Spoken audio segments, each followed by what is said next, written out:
Good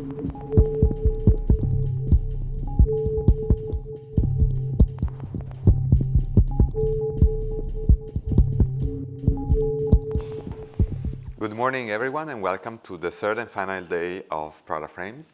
My name is Simone Faresin, and together with my partner, Andrea Trimarchi, we are the founders of a design office based in Milan and Rotterdam called Formafantasma. For the people who are not familiar with Prada Frames, we conceived it in close conversation with Mrs. Prada as a multidisciplinary symposium that look at the complex relationship that visual culture has with the environment. The aim of the symposium is to bring together a variety of different practitioners that goes way beyond the discipline of design. The reason why we're doing so is because we truly believe this is the best way to enrich a conversation, and it is also an ethical position that recognizes the expertise and lived experience of individuals and institutions in other fields. This, I just want to mention, it's a second installment of Materials in Flux, which is this year subject of Prada Frames. And the first one was at the Museum of Visual Culture in Hong Kong and Plus. As it was for last year, we really want to make use of the international dimension of the Salone Internazionale del Mobile di Milano to offer a platform for everyone to look at the possibilities of doing design, but also the problematics of the discipline. In the first edition of Prada Frames last year, we look at a subject very different. We look at forests, which is a subject really dear to our practice. Forests as a site of extraction, but also as shelter for communities and as sentient entities that challenge our understanding of ecology and materiality. This year, in conversation with Prada, we decided to focus on another subject which is central to the culture of design and production, and that is waste. Since the development of industrial production and the subsequent increase of environmental damage, waste reduction and management have been placed at the center of the conversation of sustainability.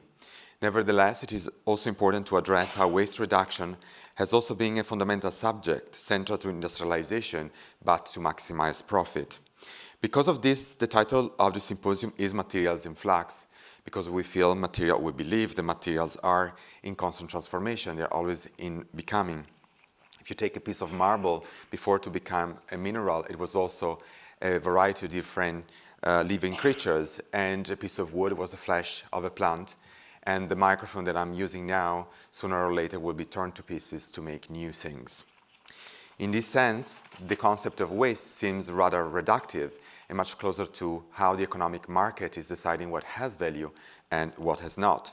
The ambition of this symposium, of course, is to go definitely beyond this notion. In the 3 days, we look at very different notions and sometimes very tangible. We look at, for instance, how landfills are constructed.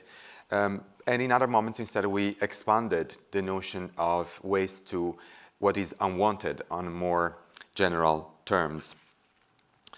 But before to start with today's session, which will actually be centered on a very, I would say, important subject, which is the one of electronic waste, which is not the biggest stream of waste on the planet, but it's definitely the one growing the fastest. I would like to acknowledge the place we are in, which is called Teatro dei Filodrammatici. It is a theater which is started already at the end of 18th century. But the architecture in the form that you see now is the fruit of the work of Luigi Caccia Dominioni in the 60s. At the end of the morning conversations, I will invite you to go all in the foyer for some drinks and also to continue the conversation between you all and also the speakers. Let's finally start with the first session. We're going to have BLANCA CALLÉN. Bianca is a lecturer in the University of VIC and the Open University of Catalonia, and a researcher in the area of social studies of science and technology, design, and collective political action. In recent years, she has worked on e-waste in the context of the climate emergency. Her work draws on transdisciplinarity, multimodal ethnography, and critical and ecofeminist thinking. She is also co-founder and active member of a Restarter Association dedicated to the promotion of alternatives to plant obsolescence and to the cultures of repair for the social transition of eco-social transition of Barcelona. Welcome on stage, Blanca.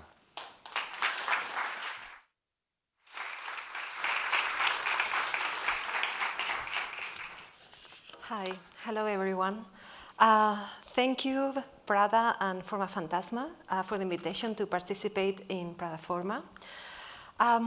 Considering that at a time of environmental crisis like the one we are living in, it's urgent to ask ourselves how to make the planet habitable for everyone. Then I would like to pose an ethic-political question that will run through my presentation along 3 different moments. The question is how to inhabit this planet by living together with our own waste and residues, and more particularly with electronic waste. How to create other relationalities that make the planet more habitable for every kind of creature or element, living or inert. The first moment is about e-waste.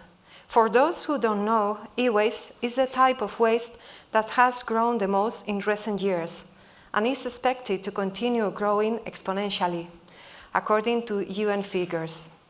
In 2019, we generated 53.6 million tons worldwide, and it's expected that by 2030, we will be generating 74.7 million tons. To give us a better idea, this is the equivalent to 5,400 Eiffel Towers of electronic waste. This would not be such a serious problem if it were not for the fact that the collection and recycling rate is only 17.4% of the total e-waste generated.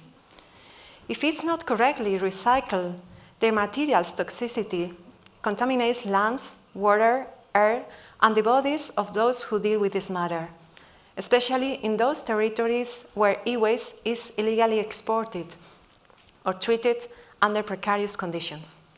I will show you 2 images and 1 newspaper article.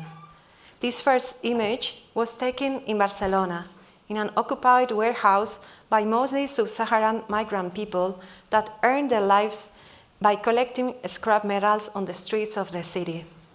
Later on, these metals will be sold through multiple intermediaries to scrap metal companies that will in turn resell them to foundries. If we were to follow the trajectories of these waste pickers, we would see how, in most of the cases, the lack of economic opportunities and war conflicts in their places of origin push them to long migratory processes. Once in Europe, they are condemned to a lack of citizenship recognition. Thus, they have to work for surviving in the informal collection of scrap, even though collecting from containers or the streets is forbidden. One collector told, if the city council had to pay for all this retail collection and recovery work, it would not have enough money. The second image is very similar to the previous one, but was taken in Agbogbloshie, Ghana, which receives e-waste illegally exported from Europe and other parts of the world, including Africa. The news I bring you take us to rice fields in China and Taiwan. This news was published a few years ago, but is still relevant. Chemical analysis of rice imported from China and Taiwan to the US found lead levels 40 times higher than the maximum tolerable by state agencies. The reason is that some farmers irrigate their rice crops with sewage from industrial effluent. Moreover, pollution from the irregular treatment of electronic waste exported to these countries, which emanates into the air and seeps into rivers and groundwater, worsen the problem.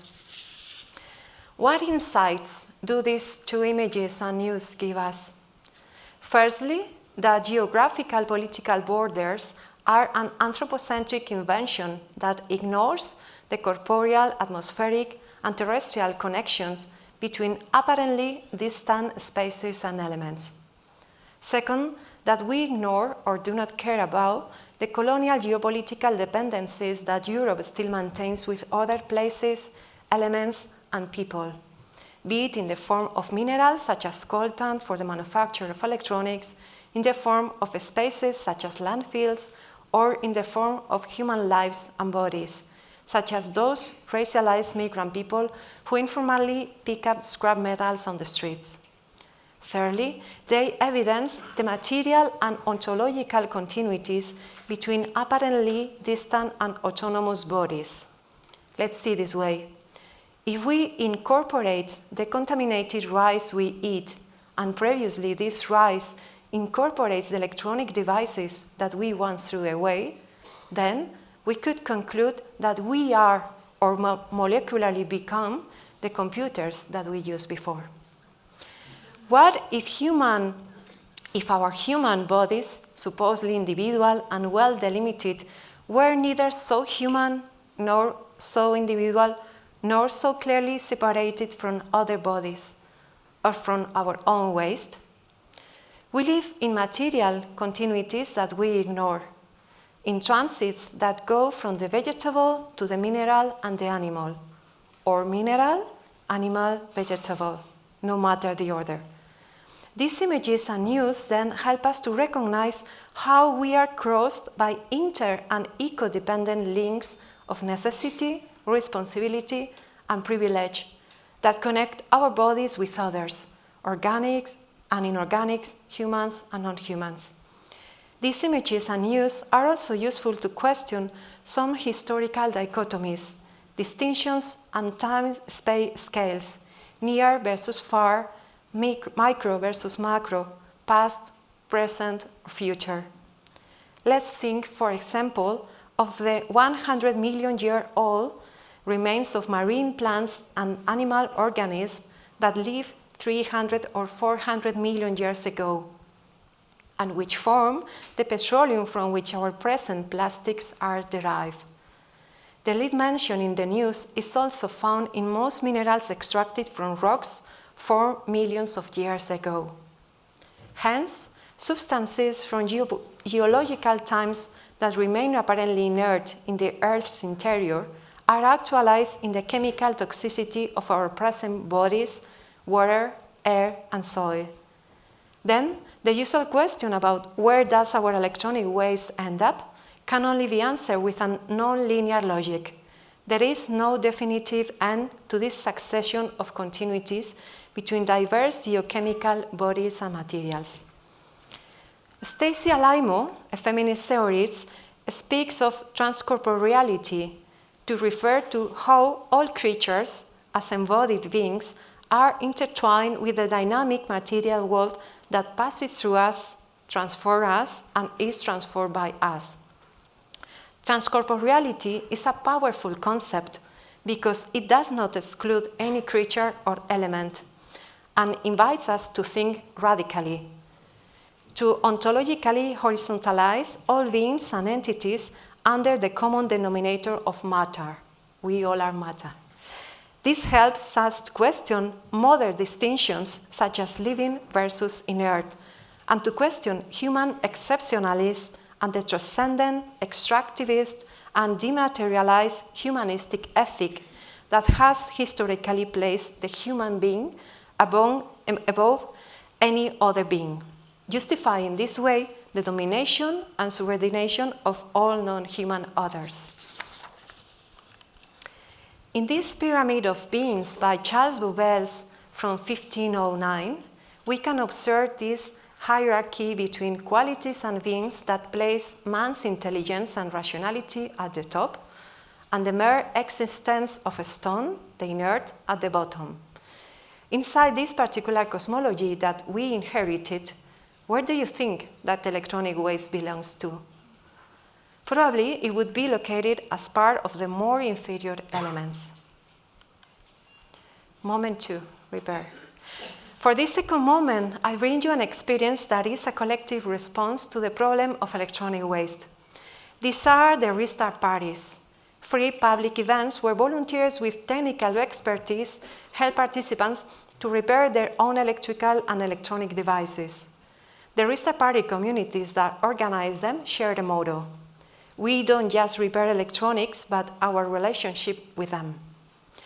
Aware of these links between devices and users, material repair is an act of care that promotes the sustainability of our domestic ecosystems, including ourselves, and contests the durability and value of those objects that are in a liminal state between what is perhaps still functional and what is possibly residual.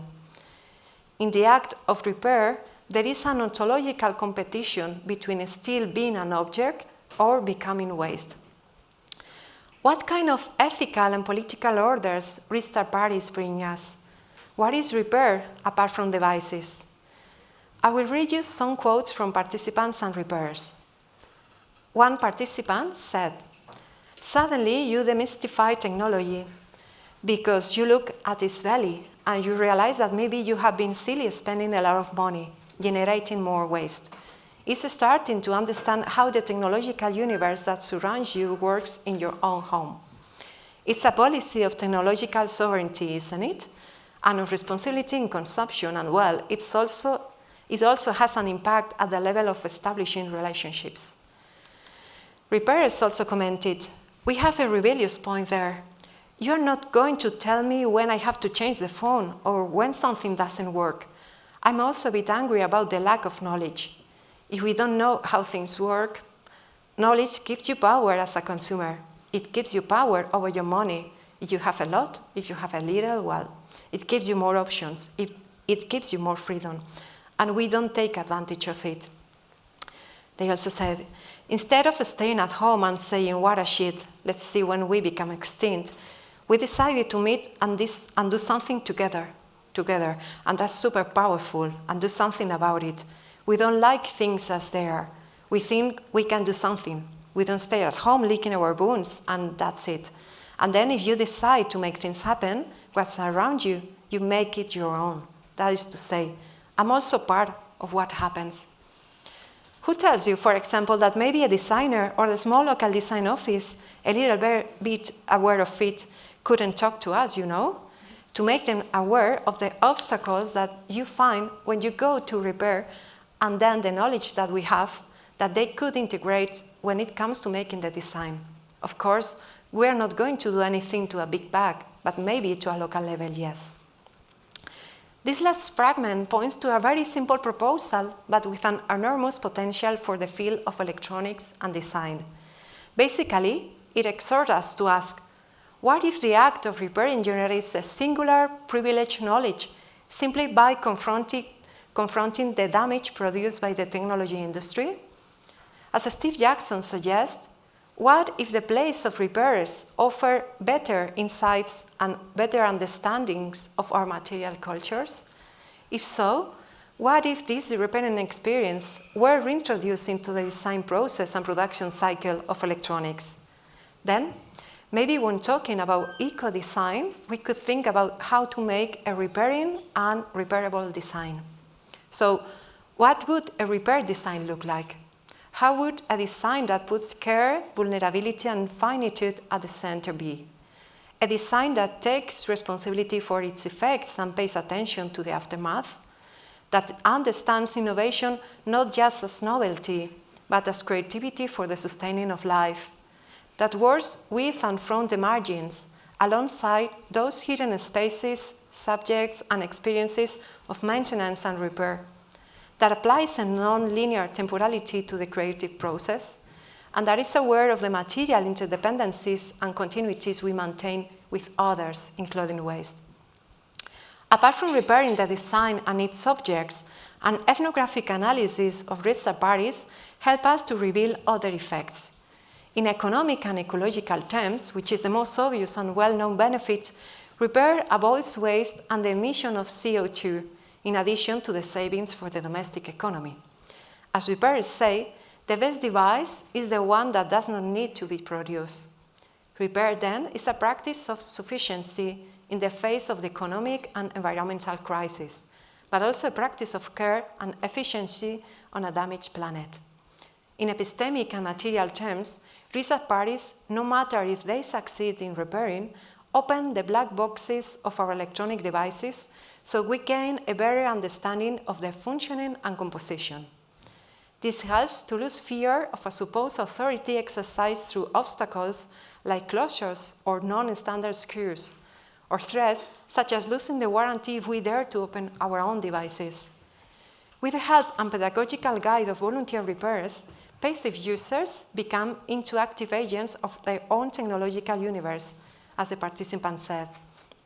In terms of sociality and politics, by meeting and sharing knowledge for free, research parties contribute to repairing the social fabric and promoting learning communities. Hence, by sharing knowledge, research parties cope with users' isolation in front of technical and restricted expertise. This way, they promote a collective responsibility and resistance facing the eco-social damage by the technology industry. Whether successful or not, repair is a sensory and dialogical exercise between repairers, users, devices, and tools from which they all end up transformed. Thus, when restartists say that not only devices are repaired, but also our relationship with them, they are appealing to a material and non-anthropocentric ethics in which we recognize and care for the intimate interdependencies that we maintain between people and things. Objects care for me, and I care for them. Moment 3, worldviews, third and final moment. In a research project about the objects we get rid of, I interviewed a man who worked with audiovisuals, and he explained, I've been carrying a camera with me for years, every day of my life, every day. So of course, if you have an object with you every day and you see it almost every day, you use it almost every day, then something happens. I don't know. It's not that our culture has taught us that there is such a thing as intimate relations with objects. We don't have the tools to explain it clearly either, but something happens with objects. When you have a relationship with something that you relate to often, the same relation creates a union, or erases the false separation that we need to be functional. When you use it, there is a kind of fusion with the object. The bond, the intimate relationship, to call it somehow, is a relation that is more like the one you establish with a living being than with an object.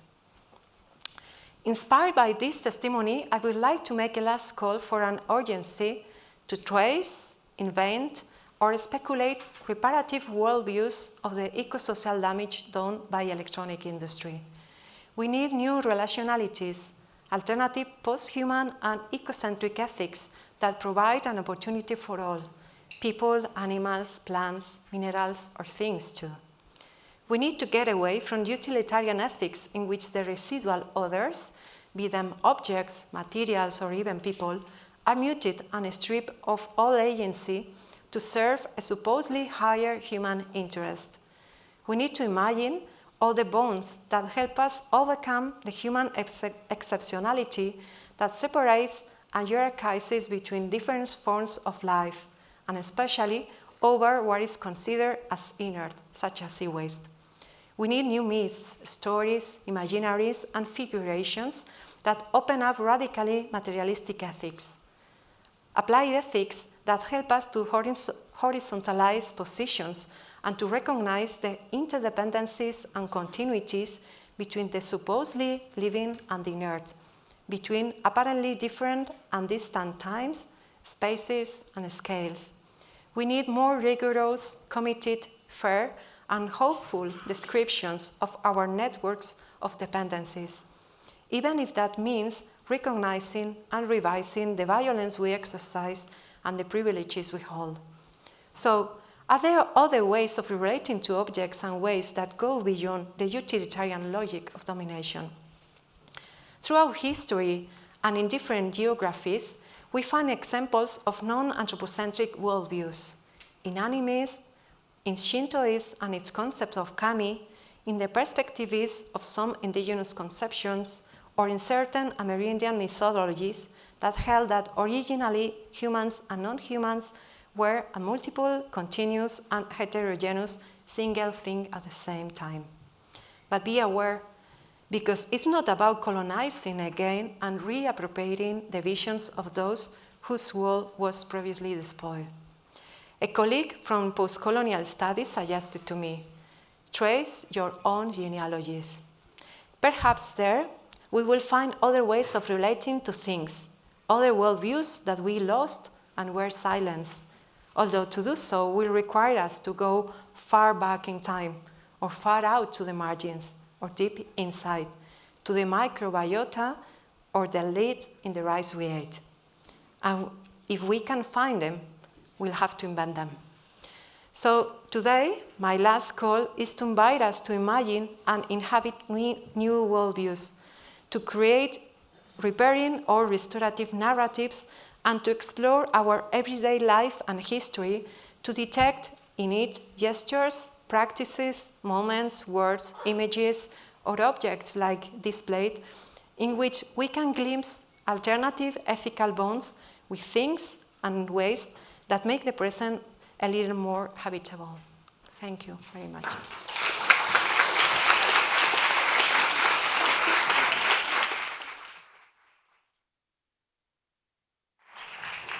Thank you, Blanca. An amazing way to end your talk. Hello, everyone. I'm Andrea Trimarchi. I'm a co-founder of Formafantasma, and welcome to the last day of Prada Frame. In line with some of the complexity that Blanca raised, we will now see how e-waste geography are constantly reshaped. To do so, we welcome on stage Grace Akese. Grace is a geographer and discard studies scholar interested in geography of electronic waste. She recently joined the African Cluster of Excellence at the University of Bayreuth as a research fellow. There, she's currently exploring the entanglement of e-waste geographies in circular economy, thinking of ethical design, repair, reuse, care, and maintenance. Grace, the floor is yours.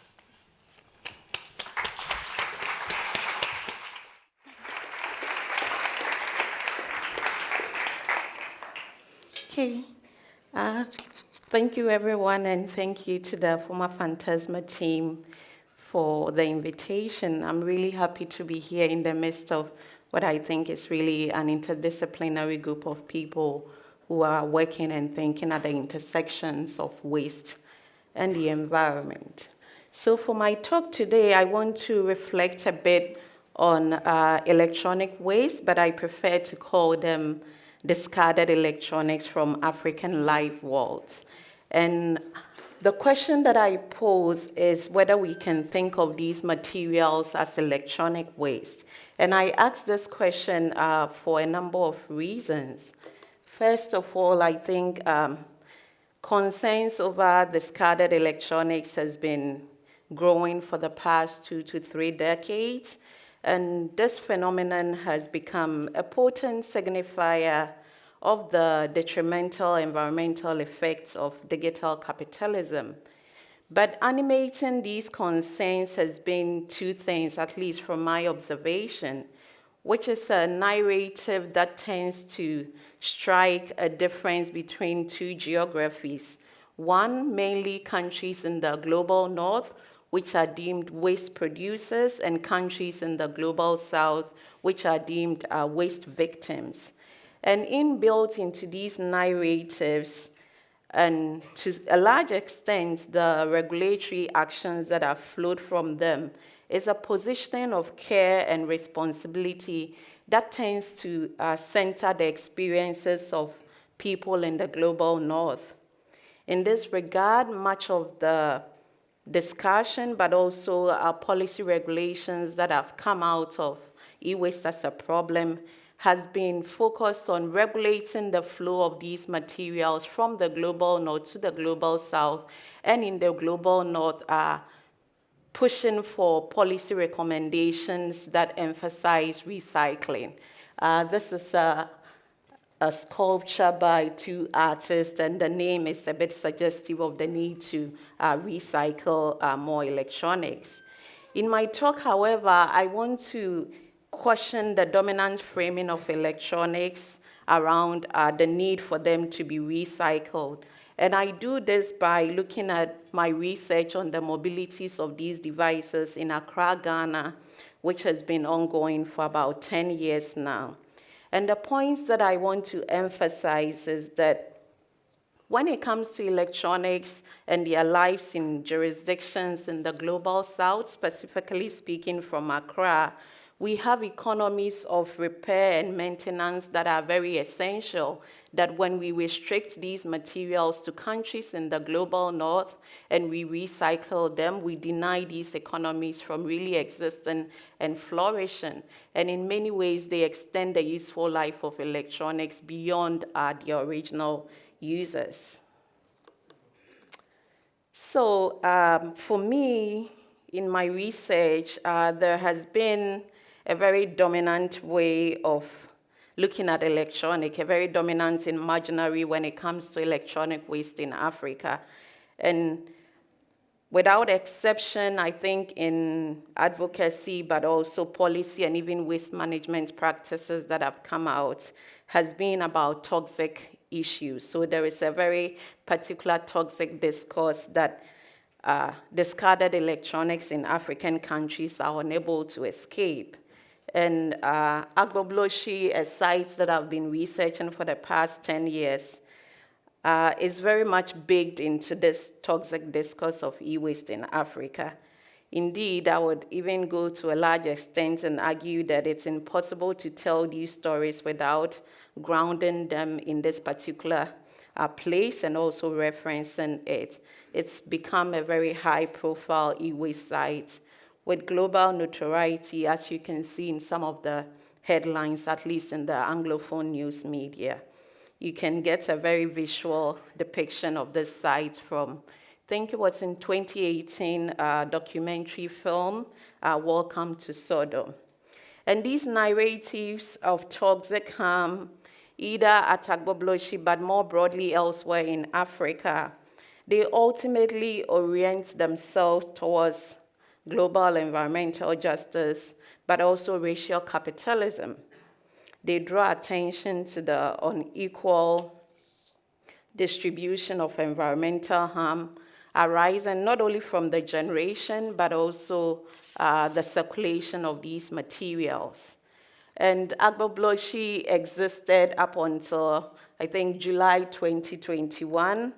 So this was the site, very highly dense, vibrant scrap market, I would describe it, hosting about 8,000 estimated workers who engage in various scrap activities, including e-waste processing. And until July 2020, the site has been completely demolished, as you can see in the image here. The workers are in many ways deemed disposable alongside the materials that they process have been really removed from the site, and the activities now are scattered throughout the city. There are speculations as to what would happen to this land, but one of the key things that we are observing is that a very polluting activity that was concentrated at the site as a result of the demolition is now scattered throughout Accra with much more environmental broader implication for the population than it was when it was concentrated at Agbobloshi. So for our work, I think we've, for the past 10 years, as I noted, focused so much on Agbobloshi and this narrative of toxic harm that, in a way, it has eclipsed other dimensions too of what happens to electronic materials in cities like Accra.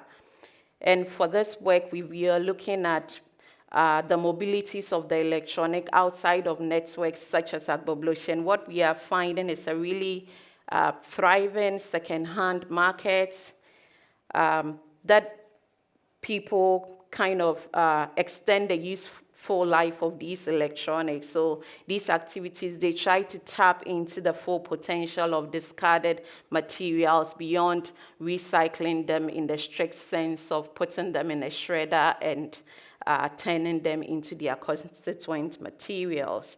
So scattered across Accra, you would find small and independently owned electronics repair and refurbishing businesses like the one on the screen here, where much of the people who work in shops like these import these electronics primarily from Europe and North America, and the majority of them, at least from the research that we have done, shows that they are functioning, but some of them that are not functioning, they repair them and then resell them to people who cannot afford to buy these electronics anew. As part of our research, also we are,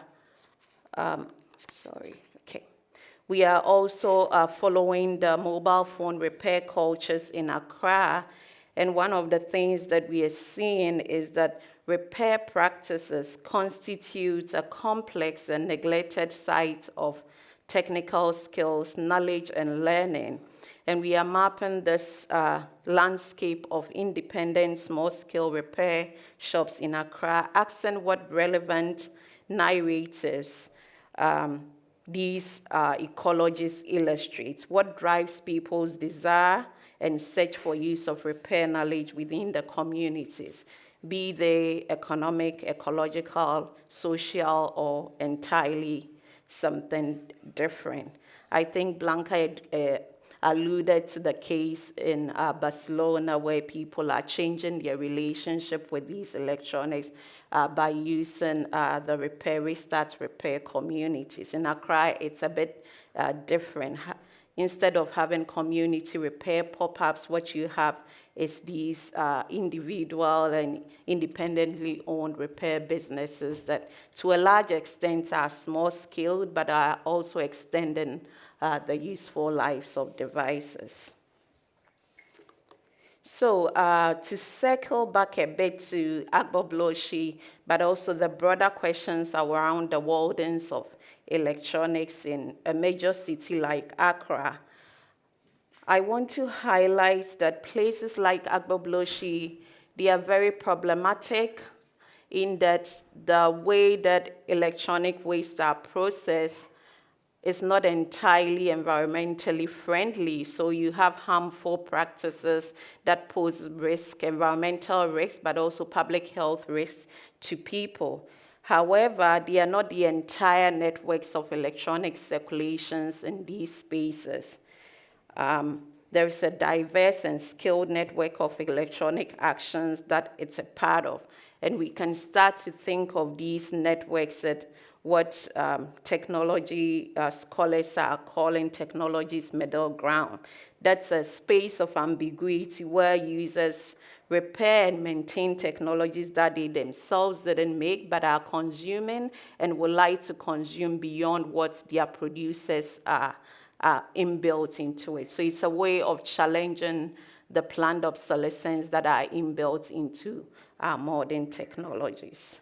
So to conclude, and this is my last slide, I would want to echo one important point when it comes to the life worlds of electronics in Africa, and that is practices of repairing electronics in African cities as we know it now. It's questioning the overwhelming framing of these materials as e-waste, specifically as waste, and in a way, it's pushing us to question if recycling more and also if restricting these materials to the global north is the way to go. So thank you very much.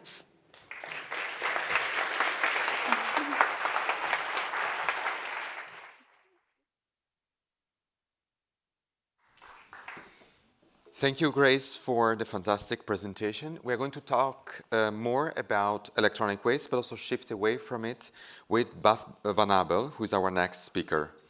BAS is an awarded entrepreneur, designer, and engineer. He's the founder of the successful sustainable smartphone manufacturer Fairphone that produces smartphones with a goal of having a lower environmental footprint and a better social impact. BAS is also co-founder of circular food startup, the Clique. BAS, welcome.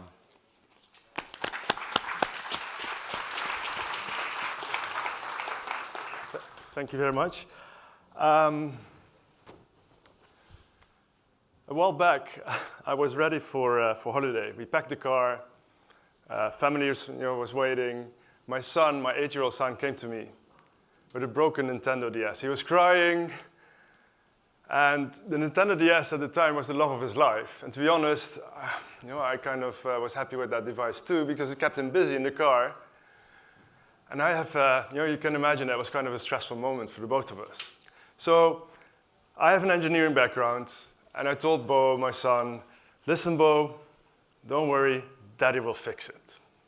So I took my electronic screwdrivers, started screwing and screwing and screwing. And then at a certain point, the metal dust came out of the screw hole.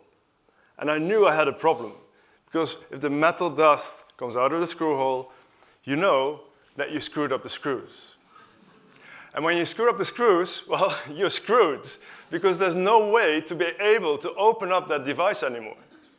So I had to find out the hard way that Nintendo did not want me to open up that device.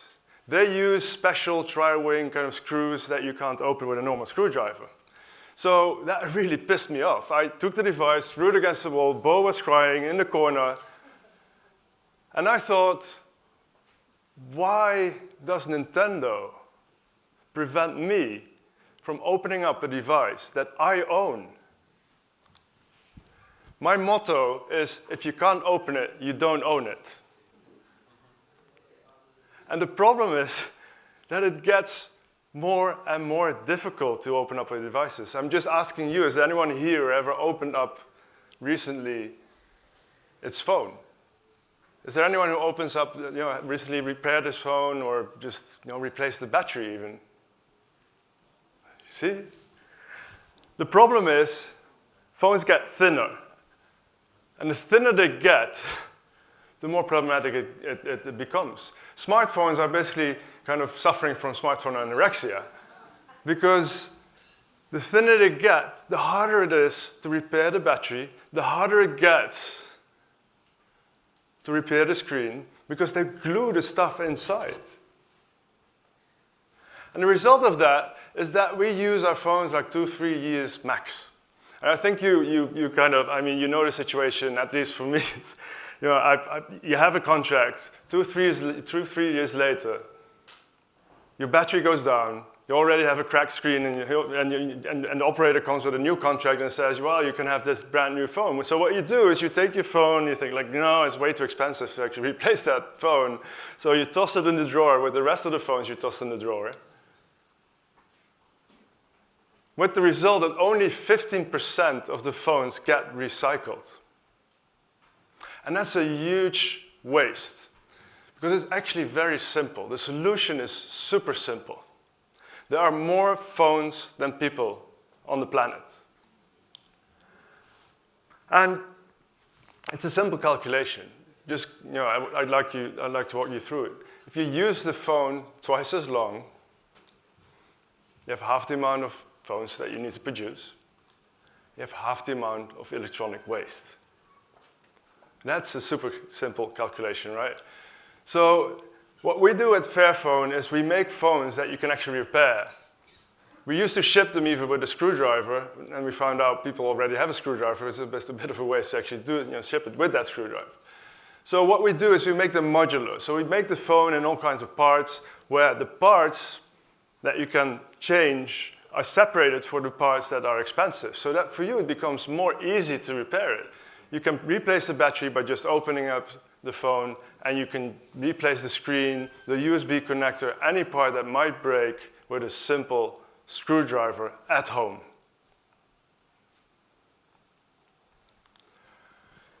But, you can make phones that last longer, but the whole industry is changing components like clockwork.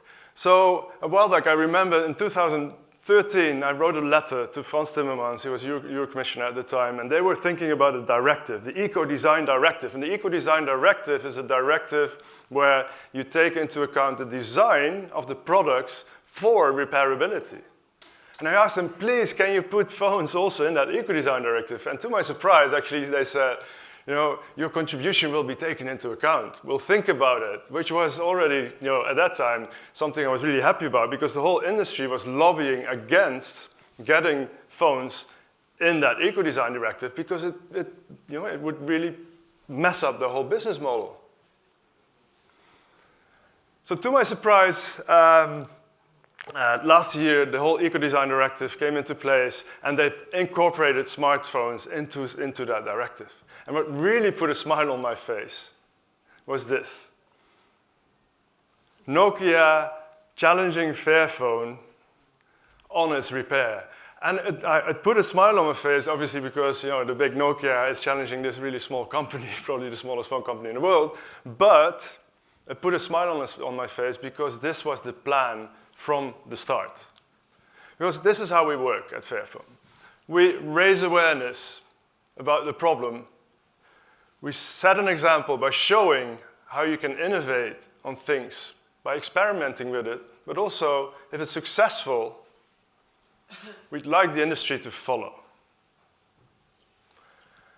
And like I said, we started with creating awareness, and we even started as a campaign back in 2011. I was asked to come up with a campaign, an awareness campaign around the impact, the environmental and the social impact of phones. All the way starting in the mines. And I thought, well, there's a lot of shit happening in the world, and we know it's all connected, but where do you start? A phone is not a banana.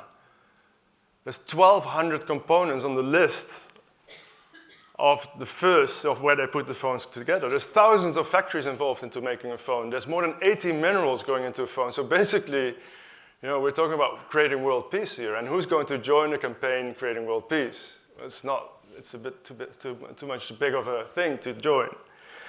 But then as a designer, I went back into something that really fascinates me. And that is that everything around us, like these lights, the chairs, the screen, everything either comes from the ground or it's grown on the ground. Just think about it, and if you have your phone already in your hand, you just think about it, look at it, and that phone is basically something that we took as rocks from the ground at the other side of the world.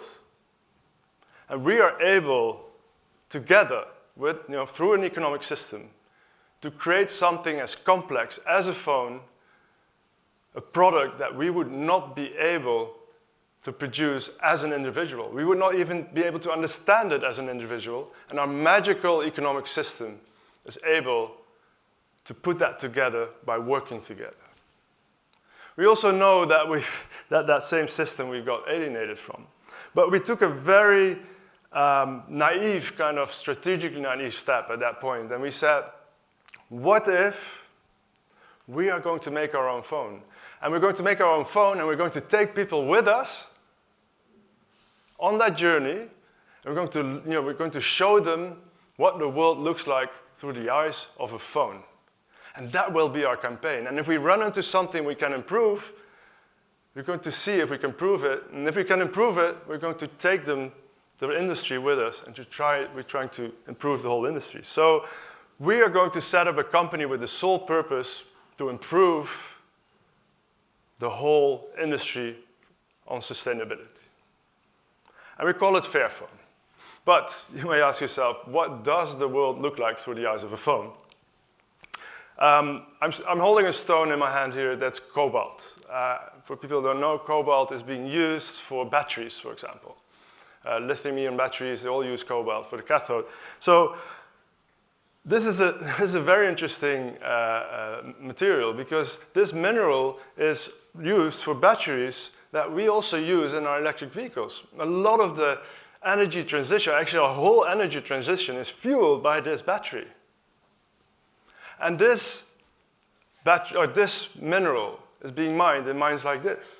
Guys, this is a picture I took in Congo. Guys going like 60 meters deep under the ground, risking their own lives, so that we can have that brand new phone or that brand new Tesla. There's still hundreds of thousands of people working like this in Congo. Most of the world supply of cobalt is there. There's tens of thousands of kids still working in these mines. And there's another problem. Conflict. In the last 10, 15 years, 20 years, there's millions of people that have died in conflicts related to the mining of those minerals we put in our electronic devices. And then these minerals, they end up in factories like this, and they put those phones together through the components, and they make 12 hours a day, 7 days a week, so that we can have these shiny new products. And then they end up in the Mobile World Congress. I don't know if you guys have been to the Mobile World Congress, but it's one of the biggest events in the world. And you see all kinds of new shiny stuff. You see phones with 10 cameras, you see bendable phones, but the only thing you don't see is anything that has to do with sustainability. So you think by yourself, I thought, how the hell are you going to change an industry like that? And that brings me to this quote from the Dalai Lama: "If you think you're too small to have an impact, try going to bed with a mosquito in the room." And we wanted to be that mosquito as Fairphone. And we succeeded. In 2 years, I mean, we've did a crowdfunding. We've crowdfunded more than 20 million people buying phones that didn't exist from a company that never made a phone before, because we said we want to change that industry. And 2-3 years later, we ended up in the guide of Greenpeace as the most sustainable electronics company. And I think I was more surprised, you know, of course, sustainable, but by the fact that we were already on this compared with all these big giants as that really small company, as that mosquito. Right now, we sold over 400,000 phones. We're a profitable company. There's more than 150 people working at Fairphone, and we're doing great. But the most important part is that we make impact in the supply chain.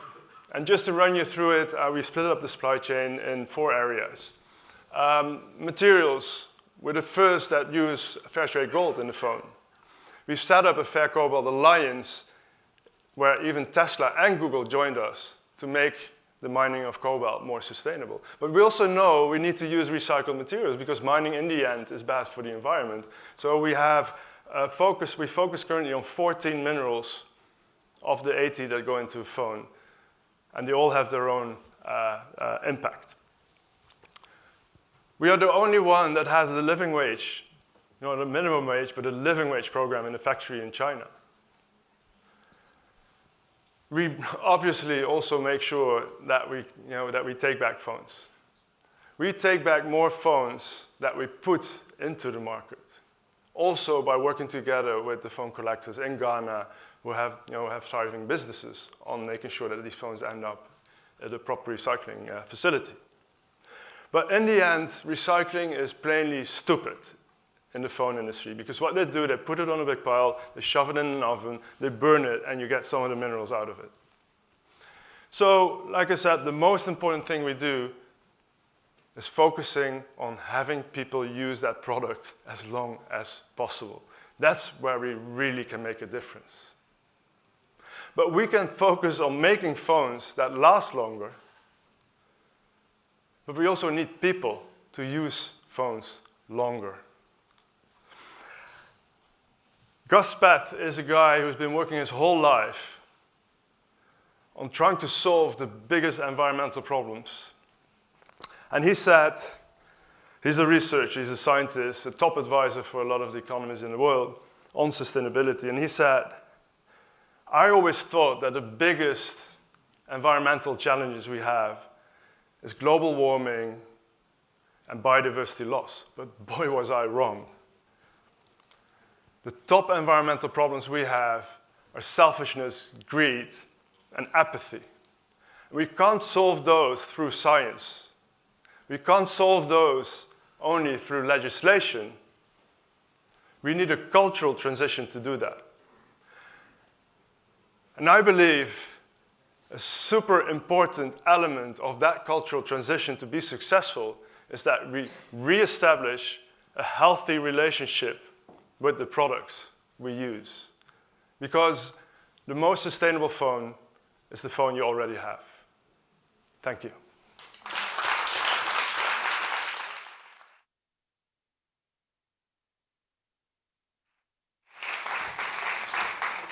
Thank you, Bas, for the incredible work you do at Fairphone. For this last segment of the session, I call on stage our dear mentor, ALICE RAWSTHORN. ALICE is an award-winning design critic and author whose books include Design as an Attitude and Design Emergency, Building a Better Future. A weekly design column for the New York Times was syndicated worldwide for over a decade. In all her work, ALICE championed design potential as social, political, and ecological tool. Welcome on stage, ALICE, and I'll let you better introduce to us all the fascinating work of VEENA SAHAJWALLA during your conversation.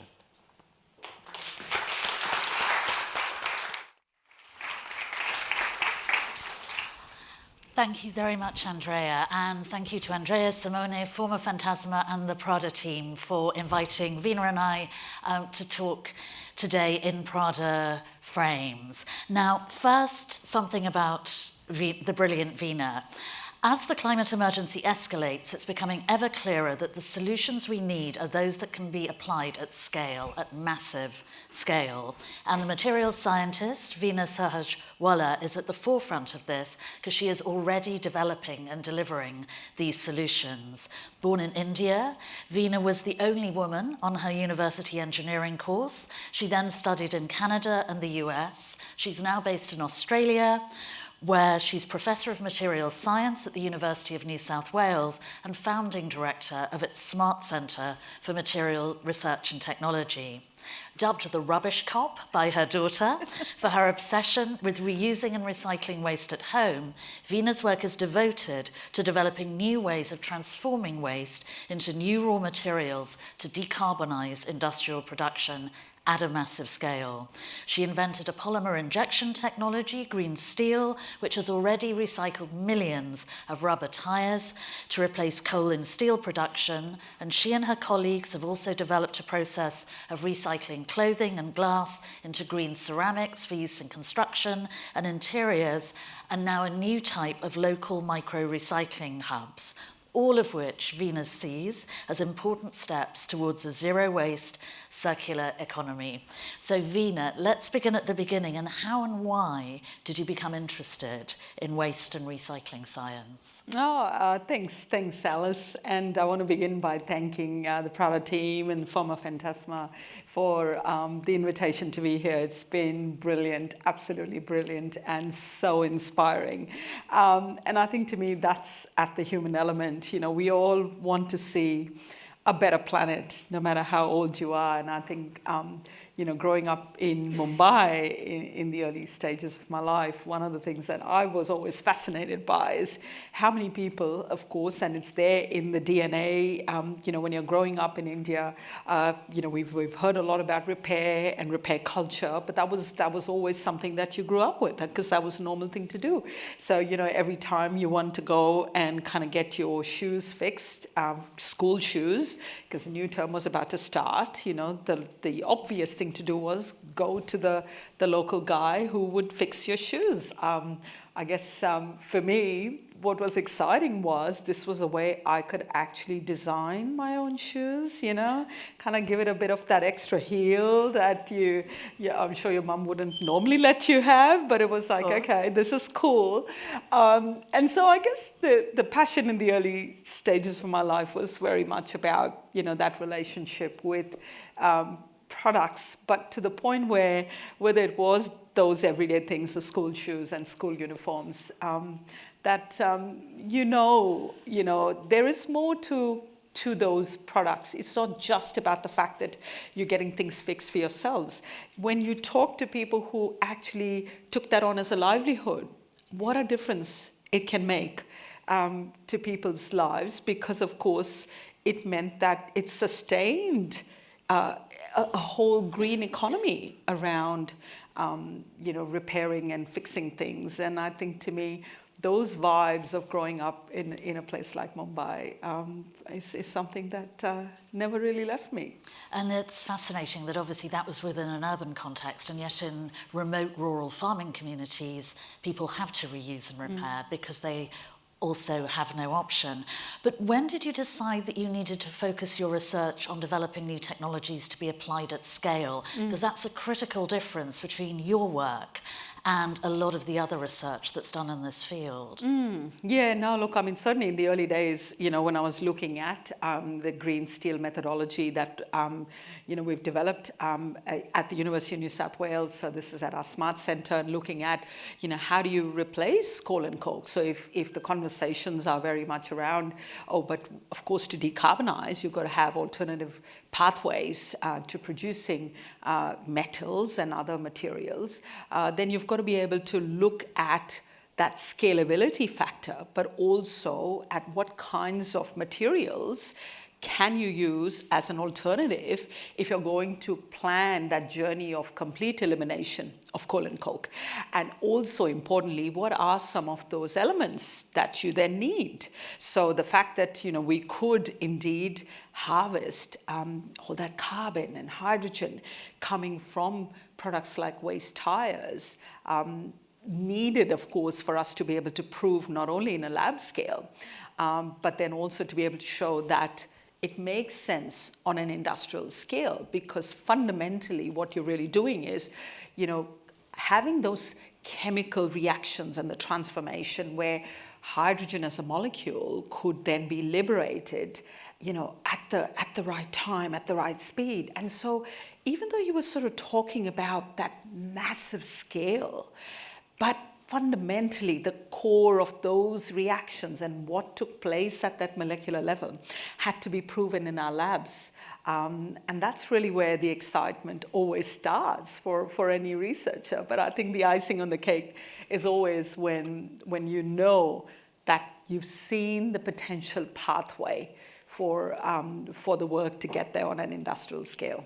So you've described the science for green steel, but how did you ensure that it was applied on an industrial scale? How tough was it to convince major steel makers to believe in your technology and make it part of their process? Yeah, look, and one of the things I do want to, of course, acknowledge and thank the steel makers with whom I've collaborated in Australia, but also at the same time, the Australian government funding that helped us. So the Australian Research Council in Australia has got funding programs where they encourage that collaboration and partnership, where you can have that fundamental science, but also you can bring in industry partners to work together. So the ability to actually have, your research being done in the lab, and then to be able to get the steelmaker in Sydney, with whom we're partnering, to be able to go, actually, we'll give it a go. I think to me, that's an important first step on that journey. And that important first step in any industrial setting means that you've got to have those partnerships, because through that partnership, of course, what you are really doing is you're not kind of just stopping the science at one point and going, okay, I'm just going to take all of that and take it across into an industrial setting. What you're really doing is you're saying, okay, well, I'm going to now trial a whole range of ideas in the pipeline.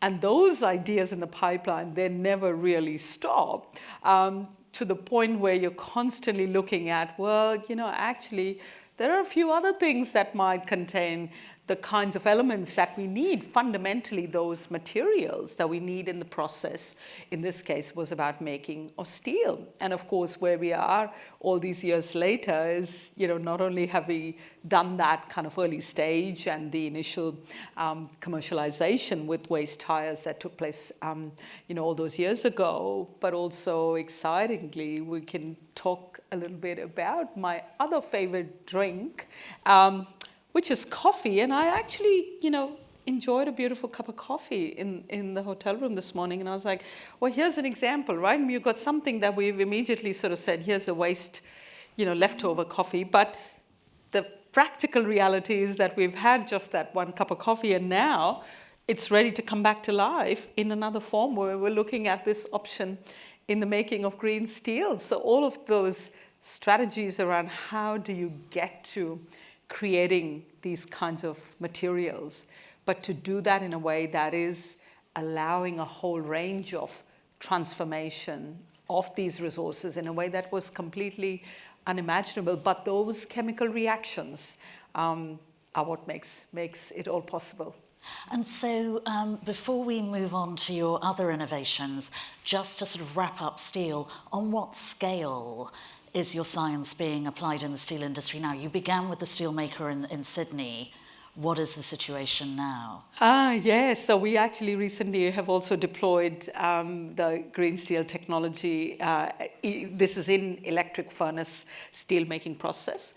So an electric furnace process would normally melt scrap steel, scrap metal, but they also rely, of course, on coal and coke and such materials. So the most recent deployment that took place, in Australia has been in Newcastle. Newcastle is north of Sydney, a couple of hundred kilometers north of Sydney, and so our industry partner there has now recently taken this on as well. So I guess for us, we definitely do see the opportunities where within the scope of what electric furnace steel making can offer. And some of the other things that are in the pipeline, all shall be revealed at good time.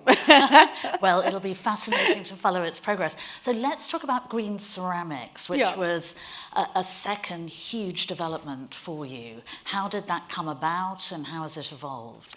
Yeah, so no, look, I mean, again, when we think about all these beautiful materials, and we've heard around all kinds of systems, our electronic systems, for example, that require metals and that require ceramic materials, and of course, different kinds of plastics. We do recognize that it's that complex collection of different kinds of materials. So how do you get to that point when any product, where if it does contain some amount of glass that is now broken and damaged and a product is no longer functioning, then how do you actually, take that broken glass and put it back into production again? And of course, this is where, some of the early stage work, which we have now continued at the Smart Center that we started all those years ago, was about saying, well, actually, you don't have to necessarily bring that glass back to life in the same glass form again and again. What you can do is, depending upon where you've got all kinds of waste glass, you could actually convert those into green ceramic products. Because of course, we know that if we can produce these green ceramics using waste glass as one input into manufacturing, you could actually create these really high performance, functioning, beautiful ceramics. The missing piece of the puzzle, which is where our research came in, was the fact that we could take that waste glass and combine that with something that, I might just put up a little sample here and let people guess as to where all these beautiful colors have come from. So this is green ceramic. This is indeed, and I've got a whole range of products here, but I wanted to just kind of maybe get people to think a little bit and go, what makes these products, of course, hard is the presence of waste glass, but there's also these beautiful colors that you're seeing. And I might give another hint to people who might be wondering, okay, you've got all kinds of lovely colors in there, from greens to beautiful reds. And of course, what you can see on this one, if you look close enough, are all those beautiful specks of glass in there. But of course, the question is, how's it all taking all these broken pieces of glass, and how is it all kind of creating this dense, beautiful, solid product that, of course, is what we're calling our green ceramic. So I'll let people sort of, ponder on that. Of course, the secret's not so secret when you've got, my colleagues and my co-inventors who are sitting in the audience. I am going to embarrass them because I'm going to point to Anirban, who's got his head down and his hands there, and Mark sitting next to him, our business development manager, who could probably reveal all the secrets, but I don't think they want to. But yes, we do have soft fabric in these green ceramic tiles. So that combination of waste glass and waste textiles that you see in this beautiful combination, that makes it so functional. The fact that you can now put these into flooring applications is one example that when we talk about reforming, these materials don't have to come back and look like exactly the same product again and again. So a broken piece of glass can, of course, be made into exactly the same glass again, or indeed you can reform it and allow for those kinds of micro facilities to reform glass and fabric and some of these materials that we know, that the world has to do something about. But the other important element that I think, touches our hearts in all of this is the fact that we can see incredible opportunities around creating those new green jobs that are going to be associated with this. Sure, and I mean, what is really lovely of looking at this is you actually see the glass gleaming. Yes. So given that this is already in use in residential buildings in Australia, it must be wonderful for the people who live with it. And the micro-recycling hubs that you're working on, at what stage of development are they? Yes, so I mean, with these micro-recycling solutions that we're developing, and I think you can see some of those micro-factories in some of these photos there, what we are really starting to show is when we do have these complex mixtures of plastics and metals, you know, you can't just assume that you're going to just kind of have a magical, you know, system that you're just going to throw all this, you know, metals and plastics and everything's going to come out completely fine and it will all look brand new, shiny again. That's not quite the case. What you actually have to recognize is that, you know, these materials, including so many different kinds of metals, when a device or a system is no longer functioning, you know, you've got those metals that are still the same valuable metals that they were in the first instance. So our micro-recycling solutions are very much about saying, how do you go back and isolate those important micromaterials in a way that they can still preserve their quality and in a way that they can be put back into the supply chain so that you've actually created many, many pathways for these kinds of micromaterials, whether they are, you know, copper and tin and so on and so forth. So I think to me, the whole kind of imagining of what the future might look like with micro-recycling and connected with that, of course, are micro-factories providing the kinds of technological solutions that we need. What we are recognizing is that it's not going to be as simple as the way we've thought about traditional recycling, which is, yes, converting glass back into exactly the same glass, because you've now got devices and systems that are very closely integrated in those circuit boards, for instance. And so if a device is repairable, absolutely, we should be repairing, as we've heard already this morning. And I think that's important, that we keep on that journey of asking, you know, what does it take to be sustainable? And of course, the first and foremost is reducing the consumption, you know, of products. And then, of course, where possible, you manufacture durable goods that last a journey. And we, as humans, you know, make those decisions about getting our products repaired. And then when you get to that point when you go, okay, well, if something is now a part that has broken, can I take some of those parts and bring them back into those micro-recycling solutions so that recycled materials and, of course, the deployment of these decentralized technologies, which is what these micro-factories are, that can then be deployed in many different parts of the world so they are safe and they enhance sustainability, but do it in a completely safe manner.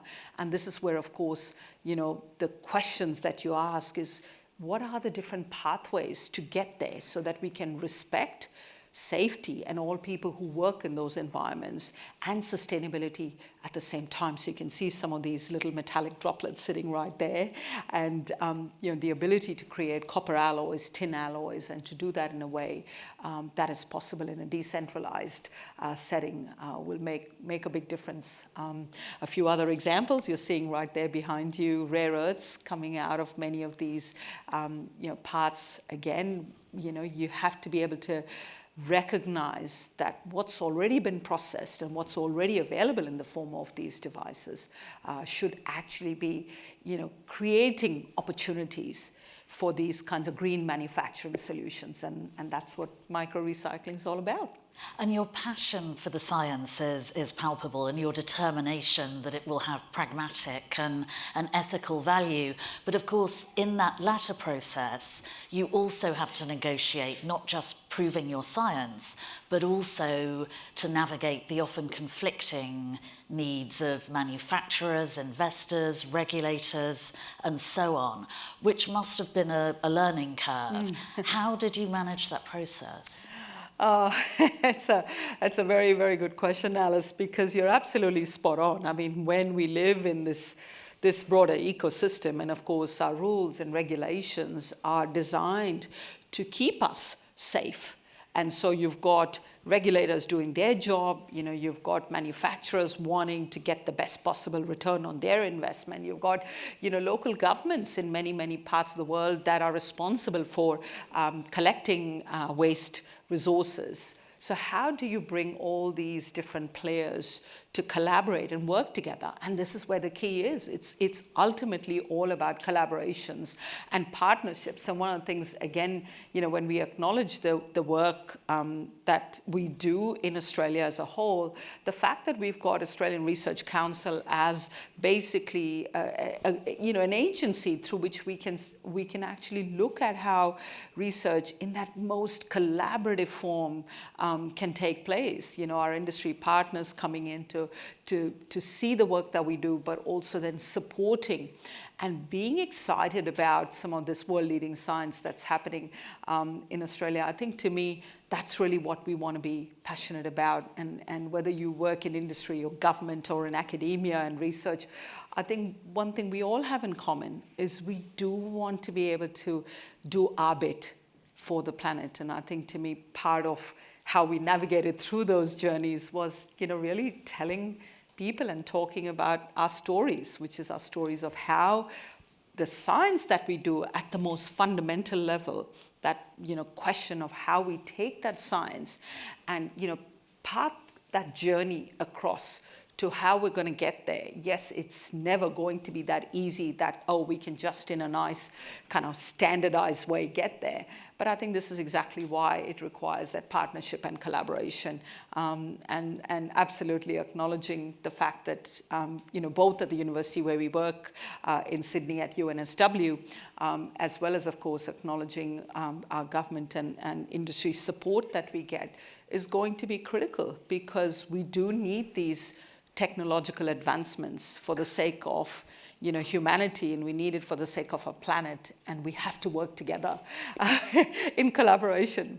And what's the role of design in this process? And how does design culture and design practice need to change to make a really meaningful contribution? Yeah, look, I mean, one of the things that, when we talk about all these different kinds of products, whether they are ceramic in nature, I mean, we talked about green ceramics, or indeed metallic. I mean, if you're making, for example, you're saying, look, I'm going to recover, copper from the sea waste, that you've got to measure its properties. So if you have to go off and then measure its conductivity to prove that it is still able to be fit for purpose, that's an important question. So, bringing together that science, engineering, technology, and design means that we can actually work together across those discipline boundaries and say, right, okay, as a designer, if I'm going to bring in more and more recycled content into any of these products, then I need to work with a scientist and an engineer who's going to measure those properties. So if I want to put them into flooring applications, I want to then know that it's going to have the right strength, for instance. Is it going to be engineered for a particular application? Is it fit for purpose? And so working across those discipline boundaries is going to be extremely critical. And we've again been really fortunate that as we've taken some of these green ceramics out into different applications, those collaborations with designers has been exciting, very exciting. We all learn so much from each other. And I think, to me, an example, here's a classic example, one of these clamps that we'd made from waste plastics coming from e-waste. And this was all something that at the Smart Center, we were able to do that because, of course, the end users, in this case, people who were putting those clamps up in various building projects, were able to see the benefit of having them redesigned and to redesign to make it more efficient. So when we start to think about how we all work together and collaborate, we've all got to be prepared to be very, very able to and open-minded to listening to each other's ideas and to contribute and hopefully lift everyone's spirits along the way. That spirit of generosity and collaboration is so important. Well, and obviously it resonates through your work. So we're coming to the end of the session. So very quickly, your goals: waste elimination, circular economy. What are the big challenges and what makes you optimistic that you can overcome them? Well, some of the big challenges at the moment, as you know, as the world is starting to think about decarbonization and how we're going to get there when it comes to whether it is around energy storage and harvesting energy and creating, you know, affordable and sustainable homes. In all of these cases, we do know that there are going to be many, many more complex products that are going to be designed. You know, you take, for example, batteries. How are we actually going to get to that point where each and every one of those elements that is present is able to be, you know, recycled and reformed and put back into our circular economy, and how we're going to make sure that we do respect and show, you know, that empathy and consideration, and of course to be able to show that equity also means that creating those opportunities through some of these innovative technologies means that you're enabling that kind of new technological advances to be in the hands of everyone, so that it is affordable, it is doable, and to me those are the kinds of decentralized solutions that we do need, and I am really optimistic that I think we can make it all happen, looking at the journey and looking at the optimism of what we've been hearing you know, over the past few days here in Milan. I think I feel really, really optimistic that we all can bring our head and our hearts to this conversation. Well, optimism and generosity sum up everything you do. Veena, thank you so much for sharing your work with us. And it has been so heartening to hear about your work and just sense your passion and enthusiasm and conviction for it. So thank you very much. Thank you.